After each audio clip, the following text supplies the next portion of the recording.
nyo nagtatanong ano, si RD is from Taft, Eastern Samar. So, nabot na mamating na nagkukulaw yan na dito sa Borongan. Ito na itong programa binagyan Radyo Pilipinas, Borongan. So this time, atong naman tagan hindi kayo kaya makagapakiana ang atong mga members of the press para kanila mga questions, some inquiries relative to the programs, projects and services, and of course accomplishments of the National Bureau of Investigation. Una natin tawagon ni Mr. Jimmy Ariangay, ang DYP National Radio and correspondent of DCRH News. Jimmy? Yes, good morning, Director. Ipakailan ko lang kay ikanina ng filing ang Certificate of Candidacy. Ang NBI ba may pabilin para maging mahimbiyak ito natong tiapag election o luwa ng PNP at ang Armed Forces of the Philippines. Ang NBI ang iyong pabilin ni Director. Mobile nga aga nga hawa, no? Batiin ko naman ang taga-PAA, wala po kami siya kanina. Mobile ka na itanong, magpagandang na itanong niyan dahil napaka-timely nga, no? Starting today, o mag-start na ang filing for 8 days, filing ng Certificate of Candidacy. Yes, meron po tayong malaking role na ginagampanan dyan sa maintenance ng peace and order. Nandyan ang Armed Forces of the Philippines at PNP. Pero kasama pa rin tayo. Remember, meron pong task force, diba? Before yung during the barangay election, nag-create ng task force, law enforcement to maintain peace and order, i-monitor yung mga vote buying na sinasabi. Kasama po tayo dyan. As a law enforcement office or agency, we are tasked also to complement the armed forces and the PNP. Example, maaasahan po tayo dyan sa surveillance and detection ng mga armed groups, di ba? Kasi i-prevent natin yung violence. So, nandiyan po ang NBI kasama ng Armed Forces of the Philippines sa Philippine National Police to maintain peace and order, to monitor armed elements all over the regions. Kasi ang task ng AOR natin is buong Region 8. So, kasama po tayo dyan. At I assure you, we are actually mula pa last week, meron na tayong mga intel, gathering intelligence report, intelligence information. Kasama po tayo sa maintenance ng peace and order para maging mapayapa at in order ang filing of Certificate of Candidacy. Thank you. Well, Director, may authority ba tayo dito o dinig kita na pagdako pa mga panreko pa mga loose firearms dito ng NBI sa Federal Legislation? Yes. Yung nabanggit ko na task force, kasama tayo dyan. Kasama dyan yung PAGs, yung private armed groups. Kasama yun sa tinututukan natin. So, we have full authority to conduct raids and seizure ng mga unlicensed firearms. Kasama po tayo. Thank you, Director. Okay, thank you so much, Jimmy of DYB Russian Radio. Next to ask question is Ms. Miriam Garcia de Sacada of the Philippine Star. Miriam. Good morning, Director. Kung hindi ako nagkakamali, early when you assume office, naibigay na ninyo ang mga impormasyon na may kautusan ng Department of Justice para tumanggap ng mga investigation doon sa mga napatay. Kasi yung Marcos administration naman ngayon, parang tinututukan itong mga AG cases. Diniharitunit kasi dahil kihapon na nagkamatayan ang kampanya kontra droga. Kumusta, sir? May na ba lumangop pa NBI para mangaluhin na bulig para kaimbestigaran? And I think may na. Would you mind to tell us, Director? Yes, tama ka, Miriam. Since nag-assume ako dito, actually meron talagang directive mula sa aming secretary, galang-galang na Secretary Remulla. Meron siyang directive to a department order na tutukan yung mga extrajudicial killings na nangyari nung nakaraang administrasyon. At may mga ilan tayong kaso na pinalocate nila at pina-open at pina-activate yung investigation. Hindi ko lang may divulge dito kasi confidential yung mga information, alam nyo naman. But tuloy-tuloy ang investigation natin. May mga identified tayong mga cases na cold cases na pero pina-open yan. At ngayon, nagpa-finding investigation tayo dyan. Kasi yun naman po ang trend. Lahat ng mga EJK na nangyari noong past administration, kung mayroong mga witnesses at pwede pang ma-open, i-open natin. So, yes, kung tanong nyo kung meron, marami pa dyan. We are, quietly, we are doing our own investigation.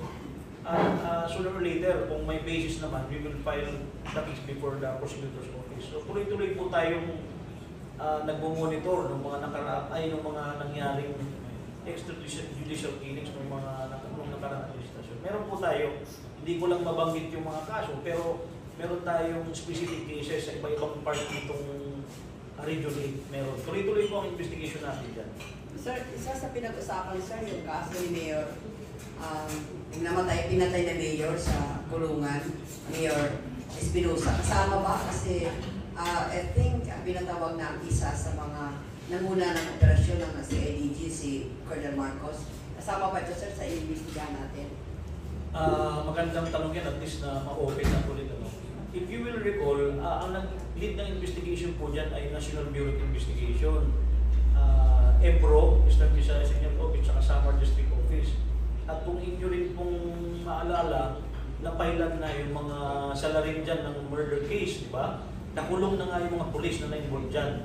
I will not mention their name, pero nakulong na yan. Pero later, after a year or more than a year, na bumaba na ibaba yung kaso from murder to homicide. Kaya naka-bail na yung mga police. At later na, for some reason, na-dismiss yung kaso nila. So hindi natin alam kasi nasa level na po yan ng husgado. Pero kung inyo pong maalala, NBI talaga ang nag-lead ng investigasyon during the time ni R.D. Abiera, tsaka ni Chief ng Samdo, Chief Dagdag. Pero ngayon po, nire-reopen na naman at meron na nag-surface na naman ang mga information, kasama rin po tayo dyan kasi dito po sa AOR natin nangyari yan. So, meron po tayong fact-finding ulit dyan, tingnan lang natin kung saan papunta kasi nga na-dismiss na yung kaso before. So, sir, unakin ba itong kaso, sir? Kasi I'm not really sure kung inakyat nila sa Court of Appeals, kasi ang alam ko pag na-dismiss kasi final and executory yan eh. Except kung mayroong grave abuse of discretion na tinatawag, pwede mang i-appeal. Pero pag on the merits kasi, pag ang isang criminal case na dismiss, final and executory yan. Except kung mayroong grave abuse of discretion na tinatawag, hindi ko alam kung paano tagalogin yung grave abuse of discretion. basta grave Abuse of discretion yung nasa batas, then pwede i-file yan sa Court of Appeals for appeal. So yun po, yun nga, napapanood naman natin yung Quadcom, mukhang may naimbita nga doon na isang pulis itong na-involve nga dyan. Pero tingnan po natin, pero open tayo ang NBI kasi sa atin nangyari yan eh. At in fact, ang lead agency dyan, NBI Tacloban talaga. Nakita nyo naman na ipakulong natin, na-file ng murder case, at later na-downgrade into homicide kaya naka-bail, at later na-dismiss ng huwis, ng RTC na. Thank you, sir. Thank you, sir. Okay na. Okay, thank you so much, Miriam of the Philippine Star. Next is Mr. Aaron Cotihar of the Philippine Information Agency, Leyte. Good morning po, RD. RD, i-follow up ko lang regarding po yung presentation niyo kanina sa achievements. Do we have po data in terms of ilan po yung breakdown, yung reinforcement operations na naganap po? Yung mga cases involved like illegal gambling, extortion and VAUSI, service of warrants, environment, health and wildlife protection this year. May breakdown or data po ba tayo dito, sir? Actually, maganda po na itanong niyo rin yan. Ang data kasi sa Regional Peace and Order Council, di ba, na pinangungunahan ni Mayor, kinukulit na yan ng buong law enforcement community, tapos pinagsasama-sama na yan. So, pero kami sa NBI, meron din, we have our own data, pero confidential na ayan yung mga information na ganyan, kasi alam nyo naman kami, purely investigation talaga kami. So, alam nyo naman po sa investigation, lahat ng mga names, figures, confidential. Pero sir, I assure you, if you come to our office, we can always give you the figures.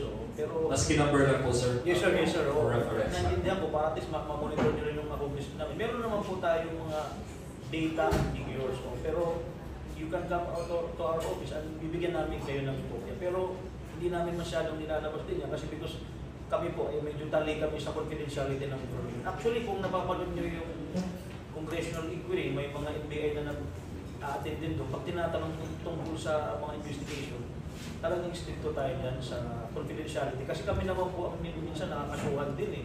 Minsan nare-reklamo kami. Pero I assure you, sir, if you come to our office, we'll give you, we'll furnish you yung mga figures na hihingi. For your own, for your eyes only rin. Yes, sir. Sir, follow up, sir. Sir, anong pinagkaiba NBI pati NICA, sir, in terms of investigation of field, sir? Pakiulit yung Ano ba pinagkaiba National Intelligence Coordinating Agency or NICA, HALIO agency in terms of investigation of field? Okay, no? I can only speak for the NBI kasi yung NICA, they have their own set of officers. Pero ang may bibigay ko lang pong kasagutan ay yung alam ko lang na pagkakaiba, no? Ang NBI po ay we're focused on issuance of clearance, ano? And to inform you, we are the repository of all criminal cases all over the Philippines. Ibig ko sabihin, yun ang isang function namin. To be the clearinghouse and repository of all criminal cases filed before the prosecutor's office and regional courts all over the Philippines. Ibig ko sabihin yan, pag ang isang tao na pailan ng kaso at na-file sa prosecutor o kaya sa korte, magkakaroon po ng automatic na mapapa-furnish ang NBI. That's why, kung napansin nyo, kami ang nagbibigay ng NBI clearance sa mga tao, mga kababayan natin na nais magtrabaho o kaya umalis ng ibang bansa magtrabaho. Kami po ang nag-clearance sa mga nagbibigay ng clearance kung ito ay walang kaso o may kaso, kung ano ng status ng kaso. Kasi po meron pong batas dyan na tayo po ang clearinghouse. We are mandated by law to collect and to be a repository of all criminal cases. That's why lahat ng kaso kung denied sa fiscal at sa korte, nag-automatic po na furnish ng NBI. Kaya kung may kaso isang tao kuha na yung NBI clearance, mag-vlog doon, ano? Makikita natin may pending case. Minsan nga po, nakakatawa yung Mas pending pa lang, sir? Like for example, na sa fiscal, yes, sir. appear? Yes, sir. For example, if I ask for a certificate of NBI clearance, ma-appear dito? Tama, sir. Ayan ang ano talaga.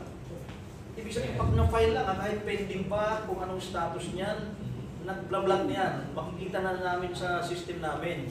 So, yan yung isang function ng NBI, to be the repository of all criminal cases filed before the prosecutor's office and the courts. But immediately after dismissal, nawawala yun. It will take time. It will take time para mabura. Isang function natin yan. Kaya lahat tayo kumukuha ng NBI clearance, dapat po, updated po tayo sa clearance, sa monitoring ng cases. Kasi, nakakaya po na minsan, nabibigyan natin ng clearance na pupunta sa ibang bansa, may warrant pala. Diba? So, malaking black eye. Tsaka ayaw din natin magpadala ng mga tao sa ibang bansa para magtrabaho na may record, may derogatory. Yung lumalabas din doon kung may mga kriminal o mga iskalawang na nakakapag-abroad, sooner or later lumalabas din yung kalukuhan nila eh. So nakakahiya. So we are very strict in issuing clearances. Kung mapapansin nyo, talagang mas sinusuri na yan para yung mga taong may kaso, hindi mo bigyan ng clearance. At gusto ko lang din ipaarating sa inyo na kung wala namang kayong kaso at clear kayo, minuto lang, matagal na isang oras, isang 30 minutes o 5 minutes, 10 minutes, makukuha nyo yung NBI clearance kung wala kayong kaso. Kung meron naman kayong kaso, i-verify lang sa quality control natin. So yun, isa sa pinaka-importanting function ng NBI, no? Na magbigay ng clearance, back-check ng mga derogatory records ng buong sambayanan na hindi lang ito diba? Ang maganda po sa NBI, kahit ang isang tao mag-apply ng clearance dito sa Region 8, tapos may kaso sa Mindanao o sa Ilocos, makikita natin yan. No? Kasi nga, pinag-furnish tayo ng mga piskal at mga korte ng mga kaso nila. Automatic po yan. We don't need to request. Magka-automatic yan, mapupunta sa atin. Ang hindi lang naman maganda dyan, sa totoo lang, kaya ako, ano ko naman sa inyo, pag na-dismiss yung kaso, it takes time para bago mabura. Pero nabubura naman. Ang ano lang dyan, pagkuha nyo, meron pa rin record doon. Kung na-dismiss naman, bigyan nyo lang kaming certification na dismiss yung kaso. At we will give you NBI clearance. Pero kung wala kayong pending case or whatsoever, minutes lang makukuha nyo na yung NBI clearance po. At napakarami nating mga clearance satellite offices, so hindi nyo na kailangan pumila. Na ano naman sa presentation, meron tayong satellite office sa Ormoc, meron tayong sa Sugod, sa Maasin, sa Calbayo, sa Balangkayan, at sa Dolores, so 6. At yung Samar District Office natin, clearance din yan sa Kapatugan. So napakarami pa po. At bukod pa dyan pala, we cater yung one-stop shop. Pumupunta yung natin, NBI clearance caravan sa mga iba-ibang municipality. Mga foundation din nila. At bukod pa dyan, sa Bagong Pilipinas, yung nandun din pong NBI. So, Yun isang function natin. Ang pangalawang function natin, to conduct investigation naman. Lahat po, anybody is welcome to go to our office, request for investigation for free. Baka mamaya, mayroon na naman magsabi niya na may bayad. Wala pong bayad. Ang pagpunta po ninyo sa NBI, pag-request ninyo ng investigative assistance, libre po yan. Wala pong, kasi minsan may nagmi-represent na may bayad. Wala pong bayad. Ang servisyo sa NBI, lahat libre, except yung clearance na napaka-minimal po ng presyo. So yun po. At kung meron naman kayong reklamo, na mayroon nang hihingi ng bayad sa mga ganon services, punta po kayo sa akin o sa mga tao natin, ulihin natin. O, ganun po. So, thank you so much. When it comes to, you have follow-ups? I'm a living testament to that sa pag-apply ng NBI clearance. It took me around less than 10 minutes to secure my clearance when I applied for PIA. It was like 6 months ago. 10 minutes? Buti na lang, kaya mayroon akong ganong reckless imprudence resulting to moment right. Pero na-dismiss yun. That's 2014. So, meaning, wala na yun sa wala na yun, sir. Wala na yun. But hindi ako involved. My vehicle was ginamit ng brother-in-law ko. Anyway, tapos, here's pa, balik ang kaso. Okay, next to ask question is Florence W. of Radio Mindanao Network. RMN Tacloban, IFM. Florence? Good day po. My question is, have there been cybercrime cases here in Region 8, and if my luck for this year, pero na po, and mostly related to what? Actually, ma'am, thank you for your query. Sa totoo lang po, binabaha po tayo ng mga cybercrime complaint. Ito na po ngayon ang new trend ng mga crimes, cybercrime talaga. So, minabuti po ng central office namin na maglagay ng cybercrime capability. Meron po tayong mga equipment dyan sa office. Yung trainings, may magti-training pa lang. Pero meron din tayong cybercrime investigator. Kung nagtatanong yung facts and figures, as I said, our media friend here, hindi po namin pwedeng may divulge yung totality ng mga cybercrime cases at kung ano ng status. Kasi po, napakarami po. Pero kung pupunta po kayo sa office, we will furnish you one.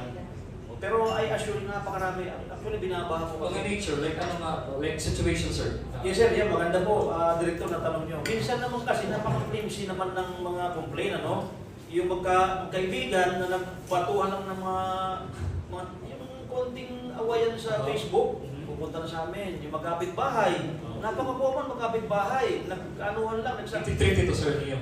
Yes, we have no choice naman but to accept the complaint, and later naman, sinusumpi na namin, if you want to reconcile them, right din under, kung ma-reconcile naman, at least nadidiklag yung kaso namin.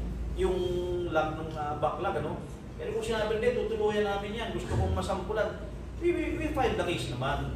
Pero kung sa tingin namin, kalimitan magkakapit-bahay lang, di ba? Sila nagkaanuhan sa social media. Tapos later, nagpapile ng kaso sa amin. Inaksyonan pa rin po namin yan. Pero sinasabi na namin board parties na huwag nyo na palakihin ito. Kasi pag na-file ito sa court, it will entail cost and time, di ba? Pero kung sinabi naman, gusto ko talagang ituloy yan, tinutuloy natin. Minsan nga lang, nirefer natin sa barangay. Baka naman sa barangay level lang, maayos. Para lang mabawasan yung number of cases. However, kung seryoso naman yung accusation, file din po talaga natin. Pero napakarami. Halos araw-araw may mga dumarating na cybercrimes. Yun nga, siguro dyan mga 60 to 70% po. Mga flimsy lang, magkakapit-bahay, magbabarkada, magkaklase. Pero yung iba serious, talagang iniimbestigan natin. At meron po tayong capability. Limited nga lang. Yung ibang malalalim na at mahirap, mga difficult na rin yung dinadala natin sa Manila, cybercrime namin. Thank you so much. Follow-up, Florence. But may mga cyber cases po na may mga minors na involved? Yes, totoo po yan. May mga below 80 naman, Karamihan dyan, chine-check natin yung veracity muna kasi baka nagkasama ng loob. Tsaka tinitignan din natin legal capacity na to file cases, di ba? Kasi minsan hindi mo naman pwede rin, dapat may guardian, strict po tayo dyan sa mga complainant o kaya subject ng mga minor de edad. Kasi may batas tayo, remember na pag minor, hindi naman pwede ma-file ng kaso. So, strict po tayo dyan.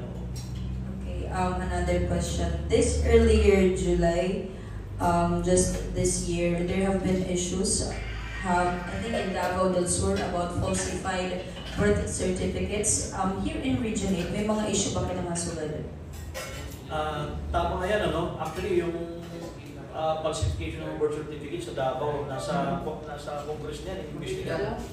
Dito naman po, so far, wala to be specific. Meron mga ilan, pero hindi naman naging kagaya sa Davao na rampant talaga. And foreigners are involved. Yes, sir, oo. Yun, makikita mo may intent talaga to violate and to consider identity, di ba? Karamihan dyan, mga Chinese or foreigner na gusto magpanggap na Pilipino. Dito naman po sa atin, yung mga late registration, pag binerify mo naman, minsan, na-overlook lang yung mga dates. Hindi naman natin ma-consider yan na falsification. Pag kinik mo later, totoo naman siya ng mga Pilipino at totoo naman, nagkamali lang minsan sa entry. Meron po tayong ganyan. However, nakukorrect naman po, hindi naman nag-amount into a crime.